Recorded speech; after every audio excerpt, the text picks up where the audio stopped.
que sai do nosso controle, não é verdade? E é verdade mesmo. Há tribulações que saem do nosso controle. Há situações que a gente quer lutar com as armas que nós conhecemos, né? Mas o que é dificuldade? Para um, pode não ser dificuldade para o outro. Mas todos nós temos dificuldades. E quando nós falamos de milagre, e aqui está nesta série de Encontrando Deus no Desespero. Veja bem, esse aqui é o penúltimo da série. Milagre na família. Mas o que me chama a atenção não é o milagre na família. É o motivo que você veio buscar este milagre. O desespero. Porque sem desespero, muitas vezes Deus não vai te ouvir. Sem o desespero, aquele clamor que sai das suas entranhas, Deus não vai te ouvir, meu querido, porque você precisa mover o milagre. Você precisa mover o milagre. Você precisa agitar os céus. Eu não sei qual é a tua necessidade nessa manhã. Você pode estar aqui com um problema físico, pessoal, não é verdade? Você pode estar com câncer, você pode estar com problema nos rins, no fígado, você pode ter acabado de ter um AVC. Qual é o teu problema? Qual é a tua luta nesta manhã? Uma dor na coluna pode ser um grande problema. Uma separação, uma briga familiar. Você pode ter discutido com o teu marido nesta manhã. Você disse para ele nesta manhã, vamos para a igreja, ele disse, eu não vou. E você começou uma luta dentro da tua casa.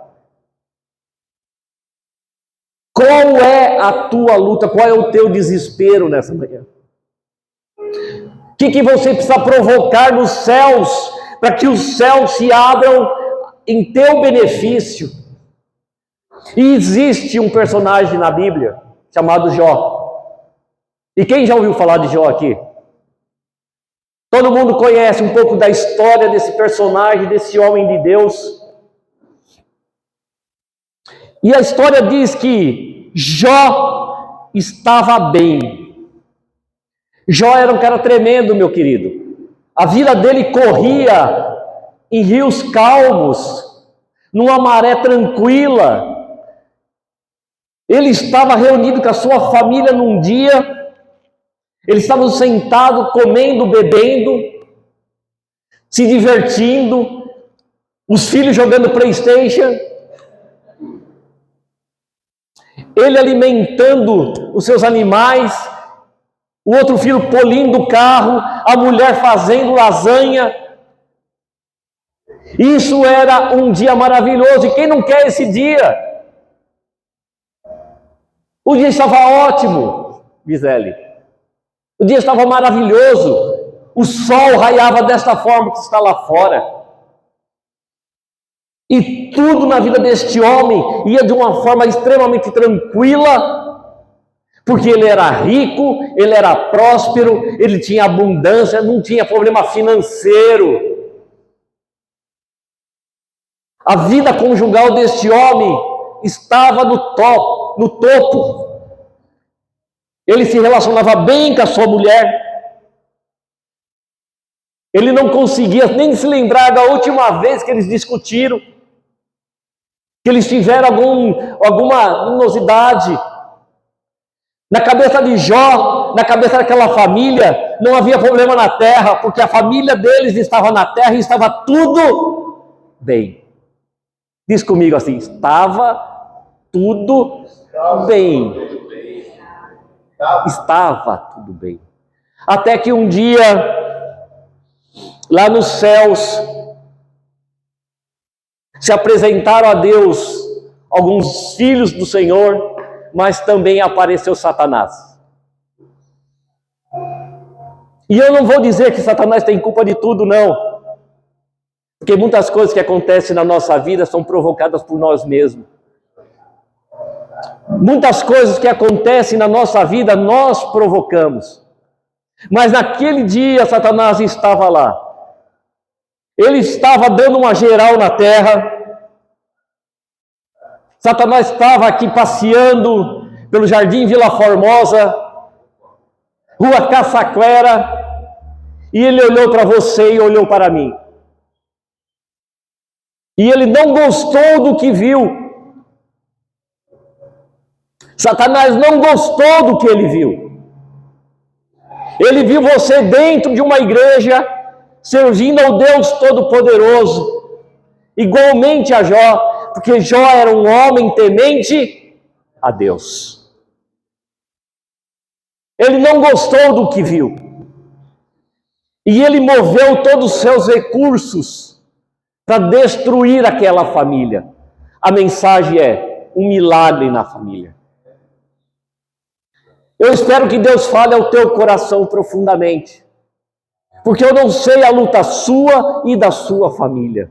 Porque às vezes você está aqui só, mas a tua família está em pedaços lá em casa. Às vezes você está aqui só e a tua casa está totalmente destruída. Os teus filhos às vezes não estão aqui, mas à noite ele vai para as baladas. A tua esposa não está aqui, porque ela não compartilha da mesma ideologia, ela não crê no mesmo Deus que você. O teu marido não está aqui, porque ele não acredita, ele não consegue se submeter ao Deus Todo-Poderoso. Então você tem uma luta na tua casa, você tem uma luta na tua família, a tua vida financeira, ela não está bem. O posto de Jó, que era rico e tinha fartura, a tua conta bancária está negativa, e isso tem influenciado todo o seu relacionamento conjugal. Todo o seu casamento, toda a sua família tem sido abalada pela falta de dinheiro. Problemas sempre teremos. A forma que nós vamos olhar para ele vai determinar como nós vamos sair deles. A forma que nós vamos captar aquilo que nós estamos vivendo e a reação que teremos vai determinar o que vai acontecer na nossa história. E esse homem Jó estava lá do dia para a noite, a história deste homem toma um rumo totalmente inverso da história dele. Porque a história desse homem era linda. Tinha tudo para terminar bonito. A família dele estava bem, mas do dia para a noite a família dele começa a entrar em frangalhos. A família dele começa a passar por uma luta. E eu vou te dizer a verdade. Tem problemas que você passa e que você não consegue solucionar, não é verdade?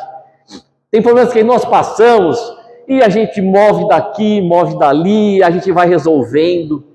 Mas tem problema, meu querido, que não tem jeito. Você depende exclusivamente dos céus. De toda a instrução dos céus para a tua vida. Tem situações que você vai ter que passar e contar com os céus abertos. E você vai ter que provocar este milagre.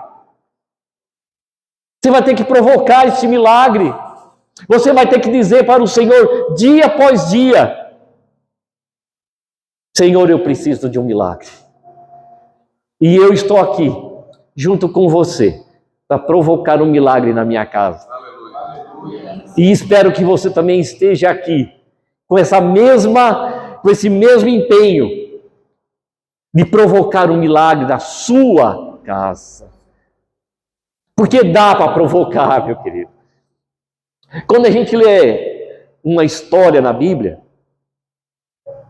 e eu, particularmente, eu não consigo, às vezes, mergulhar na história. Então, dá um aspecto de que a história ela começa e termina em poucas linhas, não é verdade? Então, quando você lê o livro de Jó, parece que tudo aconteceu em 24 horas e tudo acabou em 24 horas. Eu não sei o tempo da sua luta, Davi. Mas não sei que não é 24 horas.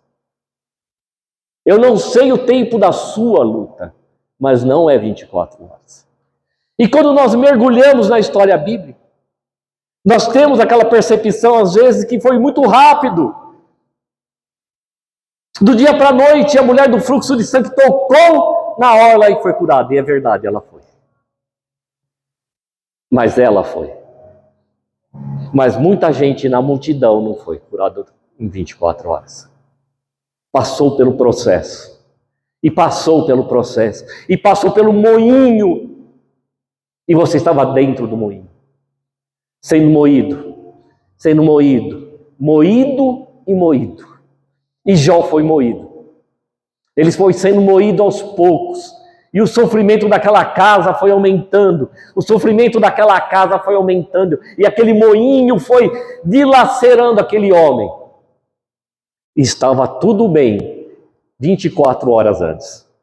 24 horas depois, a desgraça naquela família começou. Dias horríveis, parece que tudo deu errado. Não importa o nome que se dá, parece que o dia que não valem ser vividos. Eu já passei por isso. O pastor orou por mim aqui agora há pouco e ele falou das lutas. Sabe aquele dia que você gostaria de apagar da sua história? Aquilo que você provocou ou aquilo que provocaram na sua vida e você gostaria de apagar? Aquele dia que você lembra, muitas vezes diz, não, eu não queria viver isso. Eu não devia ter vivido isso. Eu não merecia viver isso. E esse dia existe. Existe para mim e para você. Dias que nós olhamos e falamos, meu Deus, aquela segunda-feira chuvosa. O dia que você levou aquele escorregão e a tua coluna ficou horrivelmente dolorida.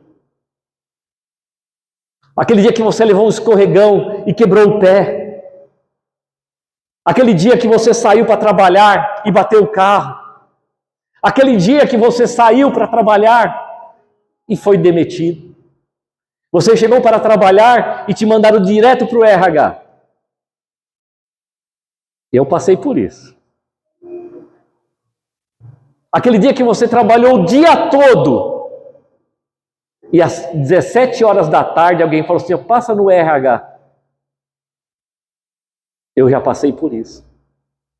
E tinha uma bela carta lá. Uma carta linda, dizendo assim, olha, foi muito bom tê-lo no nosso quadro de funcionários. Você cumpriu excelentemente seu papel. Mas a partir de hoje, nós não contamos mais com você no nosso quadro de colaboradores.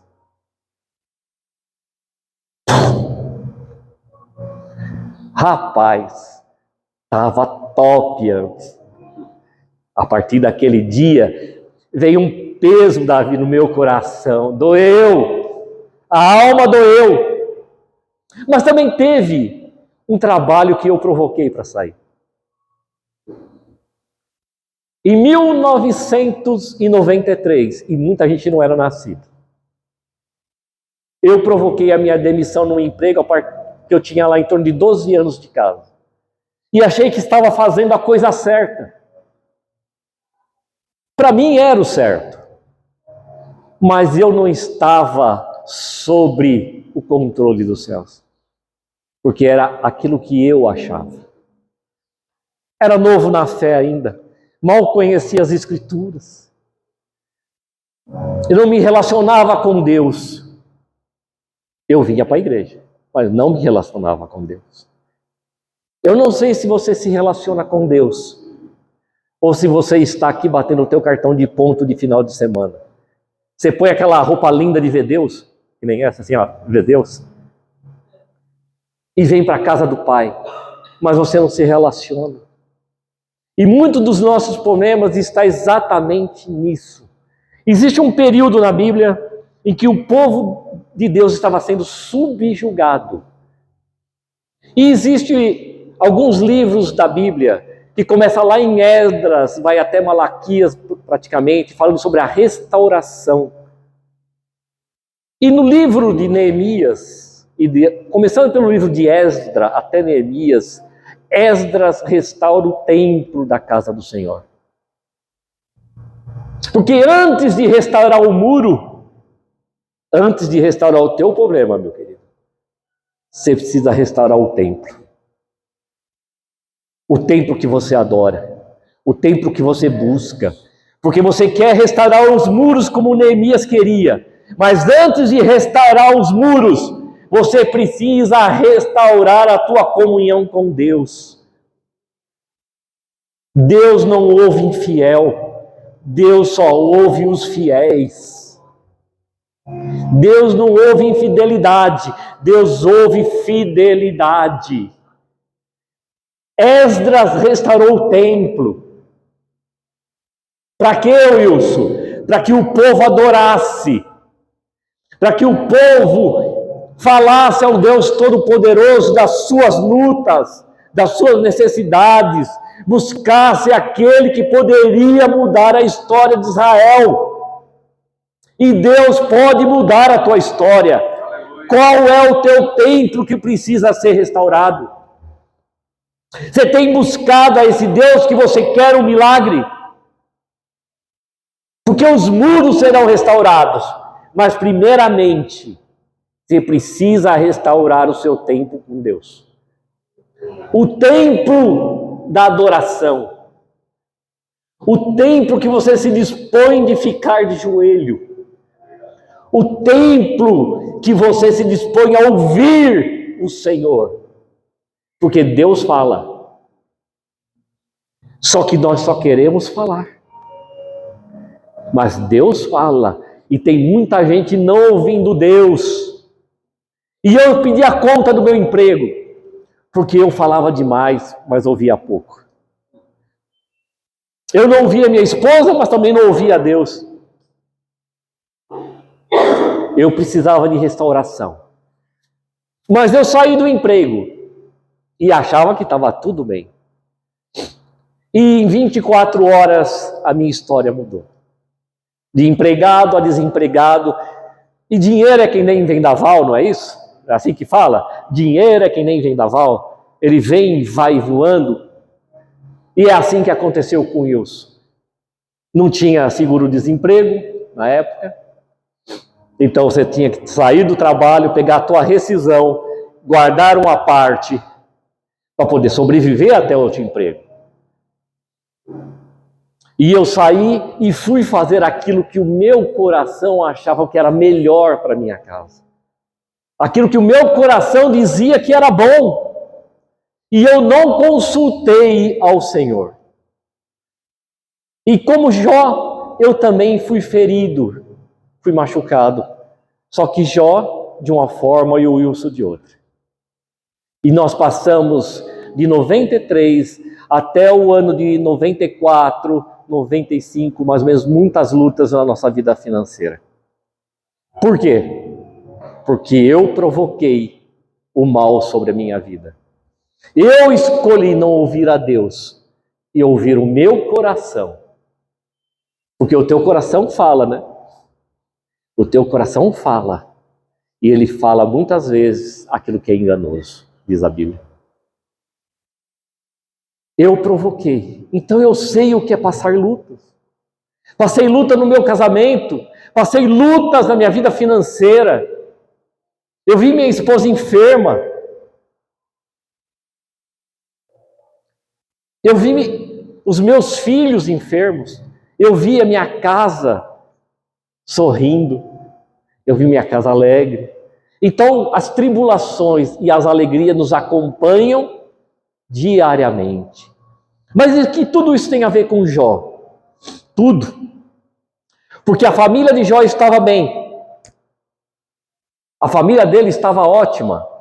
Até o dia em que foi permitido Satanás tocar em tudo que ele tinha.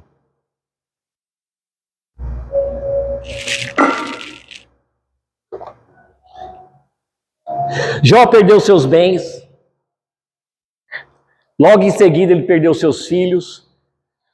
Jó, ele tinha, só para vocês terem uma ideia, ele tinha 7 filhos homens, 3 filhos mulheres. Ele era tão próspero que ele tinha um grande número de funcionários, de pessoas a seu trabalho. Ele era um cara rico, ele tinha 3.000 ovelhas. 3.000 camelos, 500 jumentas e 500 juntas de boi. Ele era um homem de Deus, ele oferecia sacrifício a Deus constantemente por ele e pelos seus filhos. Você tem apresentado a sua casa ao Senhor? Ou quando você ora, você fala de você para Deus e esquece das pessoas que estão ao teu redor? Meu amado, eu sei que muitos aqui fazem, certo? Mas só para te orientar, apresente a tua casa ao Senhor. Apresente teus filhos, os de perto e os de longe. Apresente teus filhos no altar do Senhor, os pequenos e os marmanjos.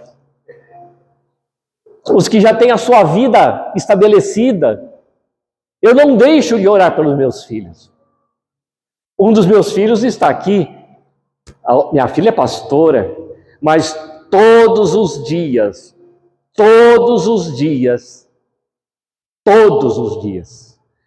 a vida deles estão no altar do Senhor.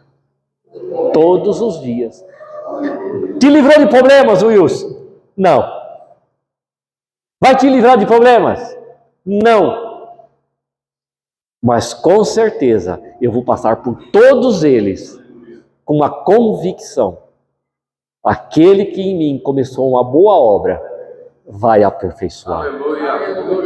Aquele que começou uma boa obra em você, na sua casa, João, vai aperfeiçoar. Vai ditar o rumo da tua história. E Jó perdeu tudo. Ele perdeu a saúde. Ele perdeu o casamento. Ele perdeu os amigos. Eu não sei o que você perdeu nesta manhã, ou que tem perdido. Eu não tenho uma mínima ideia da sua luta, mas você sabe exatamente o que tem interferido na sua alegria. Porque quando nós chegamos para a igreja, nós temos aquela expressão do crente: tá tudo bem. Eu nunca vi, olha, eu tenho 40 anos de convertido, praticamente. Eu nunca vi um crente chegar triste na igreja ou chorando. Eu nunca vi. Pode ter acontecido já, mas eu nunca vi. Eu sempre tive a ideia que crente não passava luta. Que a crentaiada toda era extremamente feliz. Até descobrir que não é assim que funciona. Porque não funcionou comigo. Não funcionou comigo. Como iria funcionar com o resto? Tribulação teremos, meus queridos. Mas o que vai determinar a tua vitória é aquilo como você vai reagir. E Jó reagiu negativamente muitas vezes. Porque a gente tem uma expectativa de que tudo vai mudar. De que tudo será de forma diferente. E Jó começou a questionar a Deus.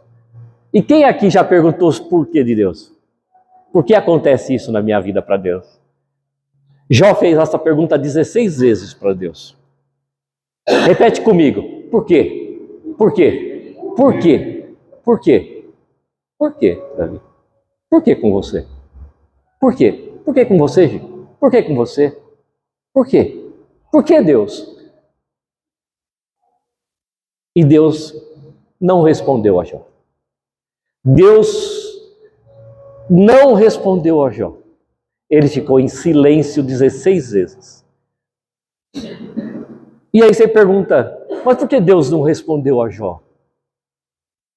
Se Jó era um homem temente a Deus, se Jó era o cara, sabe o cara que você gostaria até de ser.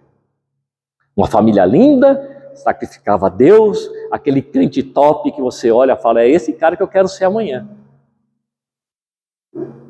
E Deus não respondeu a ele.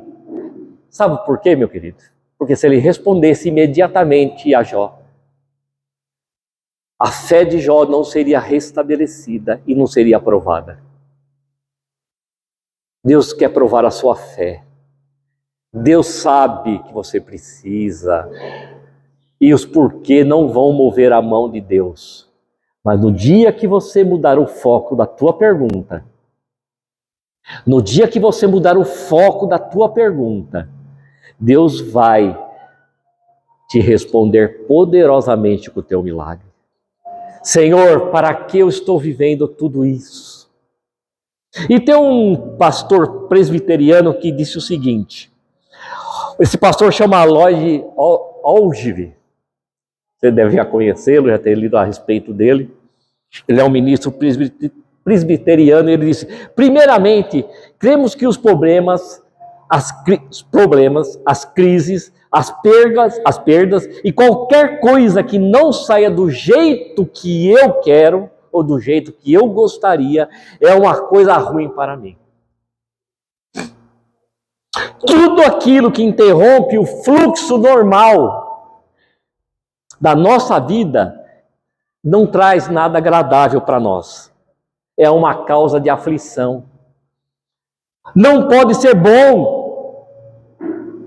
Os problemas são uma perturbação, uma invasão. Ele invade a minha privacidade, é uma ruptura e nada disso tem benefício real. E é verdade. Quem gosta de problema? Quem quer mais problema na vida? Só uma irmã levantou a mão. Quem quer mais problema na vida? Agora nem ela levantou a mão. Por quê? Porque ninguém quer problema. Porque ele é uma ruptura daquilo que está bem. Ele é uma ruptura daquilo que estava fluindo normalmente. Daquilo que eu gostava. Era prazeroso estar feliz. E aí vem uma situação que me tira do prumo. E isso não é bom. E também cremos no nosso direito.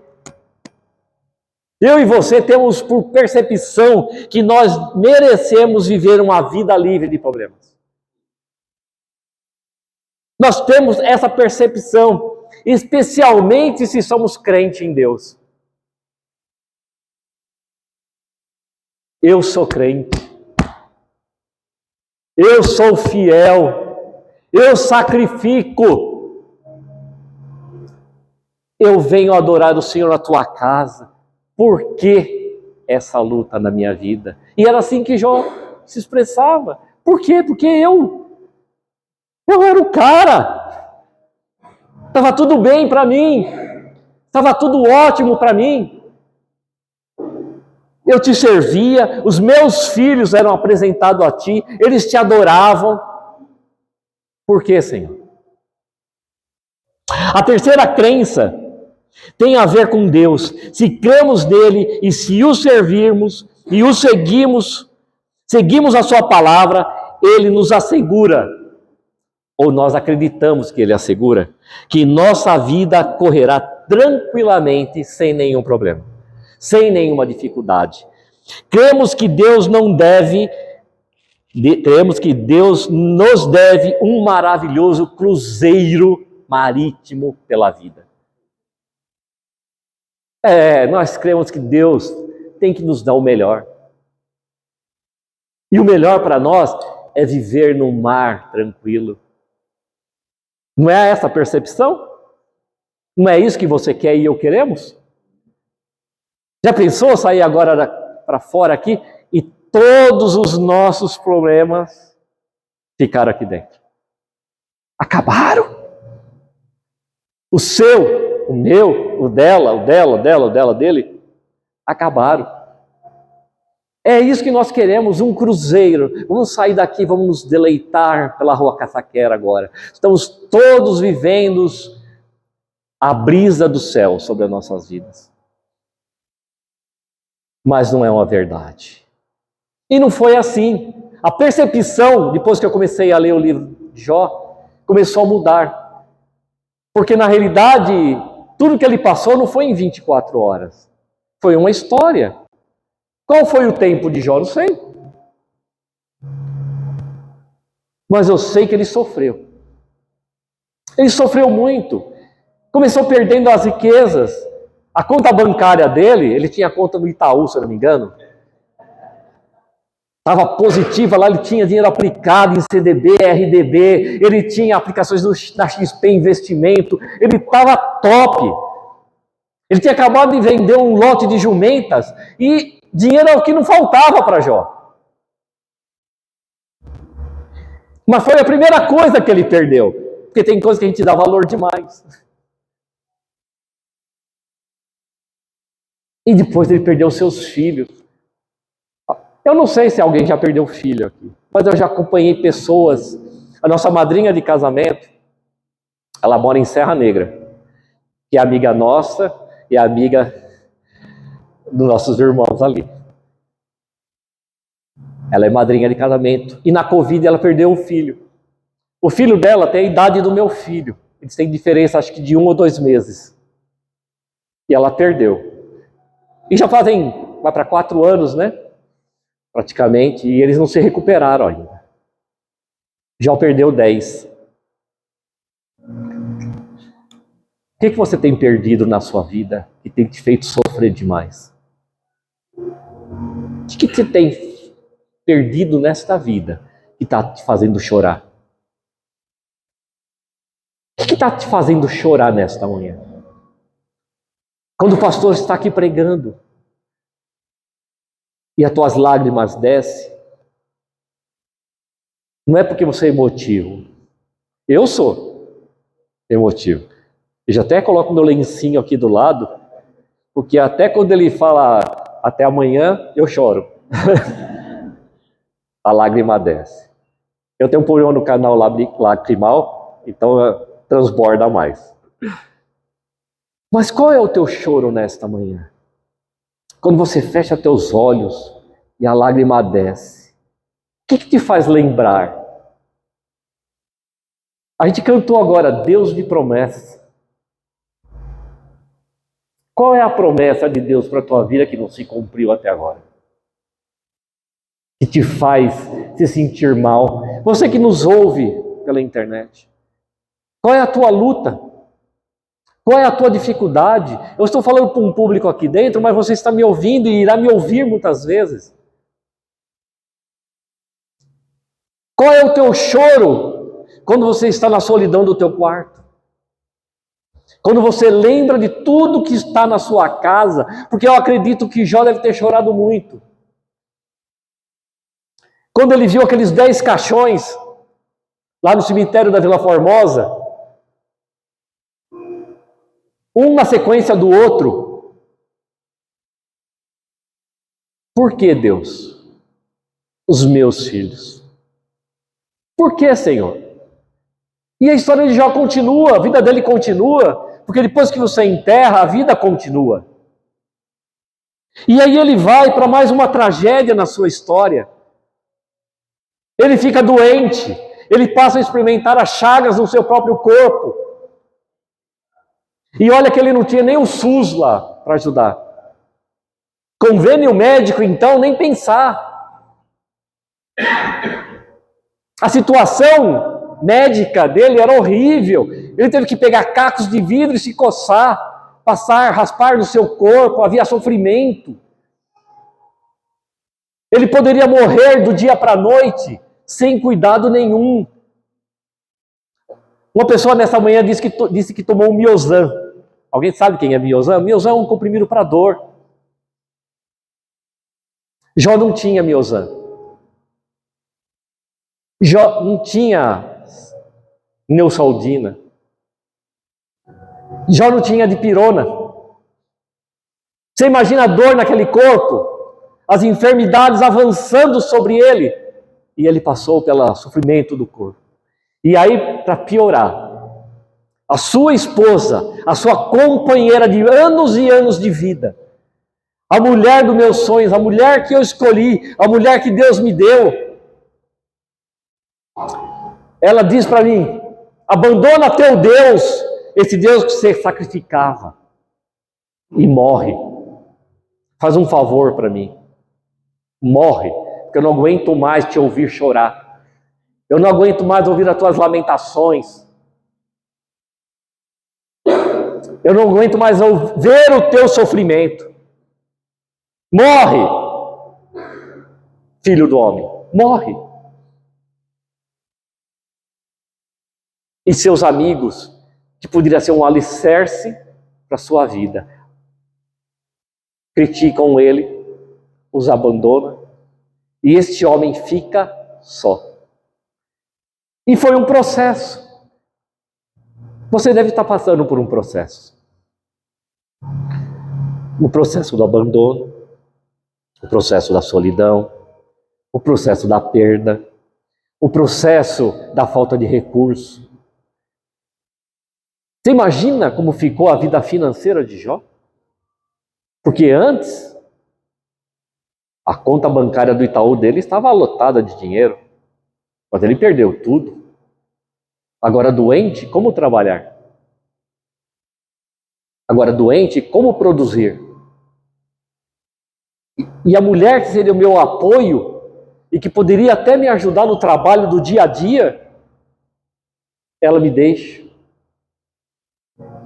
Ela se recusa a estar comigo. Os meus amigos que poderiam me prestar algum dinheiro, poderiam me abrigar em seus lares, eles também não querem papo comigo, porque eles dizem que tudo isso que eu estou passando é fruto do meu pecado. É fruto daquilo que eu pratiquei. Eles não conheciam a minha história, a minha vida, e diz que a luta que eu estou passando é luta do meu pecado. Eu passei a luta do meu pecado. E reconheço isso. Porque eu tomei decisões que só eu pensei que era de Deus. E aí eu trouxe para minha casa, para a vida da Arlete, consequências terríveis. Eu não obedeci e colhi os frutos. Qual é o fruto que você tem colhido por causa da sua rebelião? Quais são os frutos, meu querido? Mas hoje, nós vamos encontrar Deus no nosso desespero. Hoje nós vamos encontrar Deus na nossa angústia. Hoje nós vamos encontrar Deus em meio à nossa história. Porque você veio aqui para provocar milagre, não veio? Você veio aqui para provocar milagre. Você está aqui, encontrando Deus no desespero. Se você não está desesperado pelo seu milagre, o que você está fazendo aqui? Eu vim ouvir uma boa mensagem. Eu vim cantar ao Senhor. Tá bom, isso é importante. Ninguém está dizendo que não é importante. Mas se você está passando por luta nesta manhã, se você está passando por luta aí na sua casa, chegou a hora da gente entrar num desespero santo, clamar ao Deus Todo-Poderoso e pegar a nossa melhor parte do céu. O teu presente está chegando. A tua viagem de cruzeiro celestial está chegando. Você precisa acreditar nisso. Você precisa acreditar nisso. A mulher do fluxo de sangue, lá de Marcos, que é um texto maravilhoso, ela provocou o milagre dela. Se aquela mulher que depois de 12 anos, passando por um perrengue, porque com certeza o marido dela pode ter abandonado-la. A Bíblia não fala. Se ela foi casada, o marido abandonou, não podia nem tocar nela, nem conviver no mesmo espaço físico. Sou casado, mas minha mulher está ali, na zona rural, porque eu não posso nem olhar para ela, porque ela é impura. Família destruída. Os filhos dessa mulher não puderam ser criados por ela, porque ela era impura. Você imagina a família dela? Essa família precisa de um milagre. E ela ouviu falar de Jesus. Ela ouviu falar de Jesus, que tinha um profeta, tinha um homem de Deus na cidade. E ela resolveu provocar um milagre. E olha, provocar um milagre, quando você tem acesso a ele com facilidade, é a coisa mais simples, né? Mas ela tinha um empecilho. Aquele homem de Deus, Jesus estava lá, cercado por uma multidão, e todos com os mesmos traumas e dificuldades, muitas vezes maiores do que o próprio dela. E ela foi lá provocar o milagre. Ela foi lá tocar num pedaço do milagre dela. E ela escolheu um pedaço. Se a minha mão couber aqui, não importa, desde que eu toque em Jesus.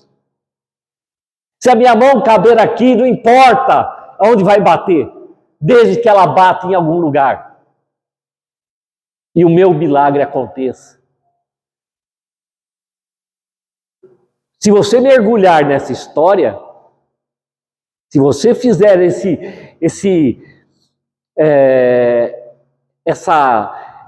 esse trabalho de mergulhar nessa história e se colocar no lugar desta mulher, seja você homem ou mulher, imagine você querendo tocar em Jesus. E toda a cidade em volta deste homem. E você se infiltrando ali, empurra para lá, empurra para cá, sai da minha frente, deixa eu entrar aqui. Só com um detalhe, ela não estava bem. Ela estava sofrendo. 12 anos perdendo seu fluxo sanguíneo. As fragilidades daquele corpo totalmente já minguados, frágil. Partes do corpo doendo. Ovário daquela mulher, seu útero, suas trompas. Tudo em estado inflamatório. As dores que ela sentia do seu lado do corpo, as suas pernas fracas, porque ela não podia se alimentar corretamente, e ela foi dando vazão naquela história, e ela foi entrando, eu tenho que tocar, eu tenho que provocar, eu tenho que tocar no homem de Deus. Você está entendendo, meu querido? Eu tenho que tocar no homem de Deus. Você está entendendo, minha amada? Você quer um milagre para a tua casa? Você quer um milagre para a tua família? Estica a tua mão. Estica a tua mão. Toca em Jesus aonde tocar. Ah, não escolhe aonde você vai tocar, não. Desde que você toque em Jesus, estica a tua mão. Se pegar na túnica, legal. Se pegar no pé, não importa. Ah, se tocar no rosto, melhor ainda. Toque em Jesus. Fecha teus olhos. Fecha teus olhos nesta manhã. Estica teu braço. Não precisa esticá-lo fisicamente, mas estica teu braço agora. Olha para Jesus cercado por uma grande multidão. Você com dor nesta manhã. Você com um problema seríssimo no seu casamento. Meu marido não me entende. Minha esposa não me compreende. Minha conta bancária negativa. Eu não consigo imaginar como mudar essa história. Mas Jesus está lá. Cercado por pessoas que nem você. Esperando um milagre. Esperando um milagre. Todo mundo querendo tocar num pedacinho de Jesus. Ah, parece que o corpo dele é tão pequeno. Não há espaço para o meu dedo. Não há espaço para o meu dedo nesta manhã. Mas você vai empurrando um. Você vai empurrando o outro. Você vai tirando o grande da frente e o pequeno você vai colocando de lado. Ah, você tira, sai, é minha vez agora, espera. Jesus pode ir embora. Mas você está precisando de um milagre. E você tem que lutar por ele. Você tem que lutar por esse milagre, Leila. Você tem que lutar pelo teu milagre. E Jesus está ali, rodeado de pessoas. E você precisa tocar na orla de Jesus nesta manhã. Você precisa tocar na veste deste homem. Você precisa tocar no corpo dele nesta manhã. Você precisa provocar no teu desespero. Você precisa encontrar Jesus. Você precisa encontrar o Senhor. Você precisa encontrar esse Deus que tem a resposta para os seus porquês. Só Ele pode mudar a tua história nesta manhã. Não pensa que o pastor Douglas, pastor Wilson, pastor Júnior pode fazer alguma coisa. É esse Deus. Estica teu braço, homem. Estica teu braço, mulher, e toca nesse Deus que vai mover os céus. Em nome de Jesus. Em nome de Jesus. Vamos ficar de pé, igreja. Vamos ficar de pé. Obrigado, meus amados. Que Deus os abençoe ricamente, vocês que estão nos assistindo. Receba teu milagre.